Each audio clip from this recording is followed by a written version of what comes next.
president-elect is confirming plans to use the military to carry out his campaign promise of mass deportations. Responding to a post on Truth Social about reports the incoming Trump administration was prepared to declare a national emergency and use military assets to remove illegal immigrants from the United States, Trump posted one word: true. Reverend Samuel Rodriguez joins us now. He is the pastor of New Season Church and president of the National Hispanic Christian Leadership Conference. Reverend, welcome. So you've said in the past the best way for Christians to respond to the immigration and border crisis is through a biblical lens of compassion and rule of law. Your thoughts, Reverend, on this announcement about using the military to deport illegal immigrants? Right. Using the military is not my preferable choice. I am in favor of deporting those that are involved in nefarious activities, primarily those that have come in the past 3.5 years that are just jeopardizing communities, primarily communities of color throughout America. So I am in favor. I like what Tom Homan, the incoming border czar, has stated on multiple occasions. They are making a priority? Criminals, the rapists, the drug dealers, the gang members. That's who they're going after. They're not targeting families that have been here for 25, 20, 15 years. That has been repeated on multiple occasions. So not my preferable choice to use the military. I think we need to expand the bandwidth of our Customs Border Patrol and ICE agents, indeed. And they were, of course, undermined by the current administration. But listen, I do believe we do have a crisis. Over 15 million people coming here illegally. And today, as we speak, in Congress, a hearing about over 300,000 children that this administration, the current administration, completely lost. So we do have a crisis. I do agree with President-elect Trump. There is a crisis. And I think we need to address this as urgently as possible. Reverend Rodriguez, we hear you reiterating the administration claim that they're going to be targeting convicted felons.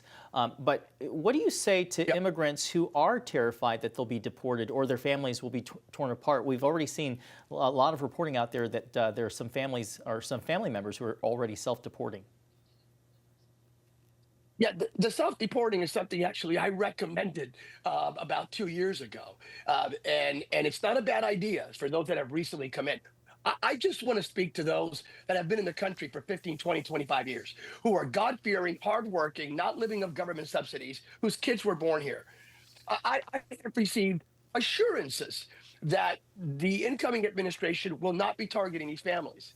As a matter of fact, I worked with President Trump. I was a liaison between the White House and Speaker Nancy Pelosi at the time, negotiating a deal for Dreamers in exchange for the wall. And that's been thoroughly documented. So I know that President Trump is not in favor of deporting families that have been here for 20, 25 years. But the mucho malo hombres that have come in the past 3.5, 4 years, they must be deported. For crying out loud. We're talking about Venezuelan prisons that have been emptied out and just shipped to America, sent to America. So I agree with the sense of urgency. At the same time, I think we need to produce a bit of information that'll calm the anxiety in the immigrant community, those that have been here for a prolonged amount of time. Yeah. Reverend, I want to ask you about some of Trump's cabinet nominations. We're seeing a little bit of a split among evangelicals, with some leaders publicly denouncing some of Trump's picks, namely Matt Gaetz over his alleged misconduct with a minor, and then RFK Jr. for his pro-abortion stance. What do you make of these two nominations specifically? Yeah, no, I agree with RFK about the health of the nation and addressing the issues of processed foods and additives and so forth, and creating a healthier nation. I do not agree with Robert Kennedy Jr. regarding abortion.